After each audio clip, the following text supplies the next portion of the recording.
18h19, l'événement Europe 1 Soir est consacré aujourd'hui à la diffusion des enregistrements entre le RAID et Mohamed Merah. Et cette polémique depuis que TF1 justement a diffusé hier soir ces extraits. Ce matin sur Europe 1, Michel Boyon, le président du CSA, s'est déclaré profondément choqué. Il n'exclut pas des sanctions. D'ailleurs, les dirigeants de TF1 mais aussi d'ITélé et de BFM TV sont convoqués demain devant le CSA. La police des polices a été chargée d'une enquête. Le parquet a ouvert une autre enquête pour violation du secret de l'instruction. TF1 se défend en mettant en avant le devoir d'informer, en soulignant que les enregistrements contenaient des informations très importantes. Et puis cet après-midi, Le Monde a publié une retranscription d'une partie de ce dialogue entre Merah et les policiers. Avec nous ce soir, le commandant Christophe Coppen. Bonsoir. Bonsoir. Pendant une dizaine d'années, vous avez été le chef du groupe Gestion de crise et négociation au RAID. Alors tout d'abord, une première question. Est-ce que la diffusion de ces enregistrements vous a choqué, vous aussi ? Ah oui, absolument, c'est absolument incroyable.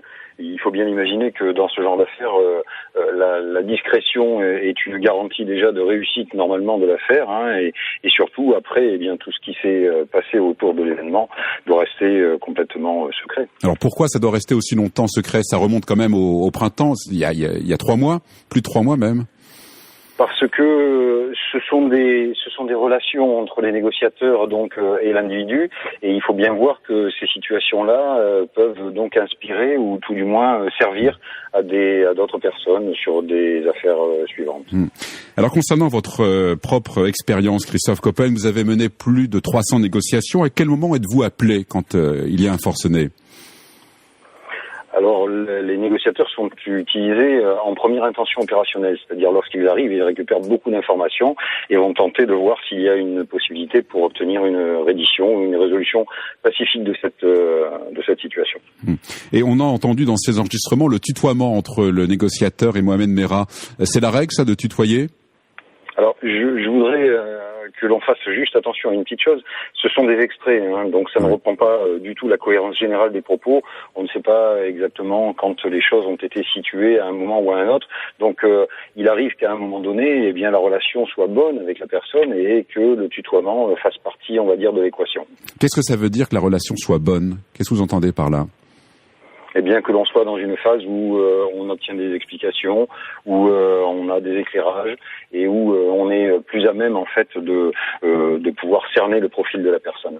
Votre but, c'est quoi ? C'est de mettre en confiance le forcené au-delà de la reddition, évidemment ? Pas seulement l'obsession de vouloir mettre en confiance, mais surtout comprendre quels sont les mécanismes et peut-être sortir la personne de l'impasse, parce que lorsqu'elle est à commettre des actes aussi dangereux et aussi aboutis, eh bien elle est dans une impasse. Il faut peut-être l'aider à sortir de là. Vous avez dit un jour à propos de votre travail, je suis là pour sauver des vies. Oui. Ouais. C'est-à-dire ? Et vous parliez de gens.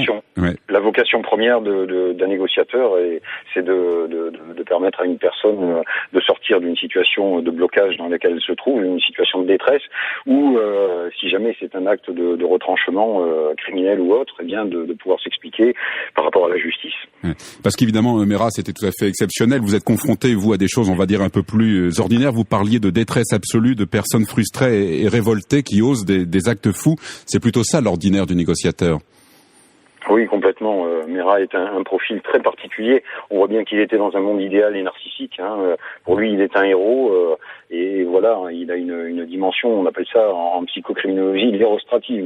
C'est le fait de vouloir rentrer dans l'histoire des gens en s'inscrivant en fait au panthéon des criminels, faute d'avoir un autre talent, bien sûr. Ouais. Alors pourquoi ces conversations sont enregistrées ? Est-ce que vous retravaillez dessus derrière pour voir les failles, pour voir les points forts, au contraire ? Les services de la police judiciaire enregistrent toutes les conversations. Dans ces phases-là, on ne va pas rentrer dans le détail, bien évidemment. Parfois, il y a des choses qui sont utiles à réécouter, donc c'est pour ça que certaines parties peuvent être enregistrées. Et puis, il faut voir que toutes les conversations ne sont pas enregistrées non plus. Ah oui, et qui décide de les enregistrer ou pas alors ?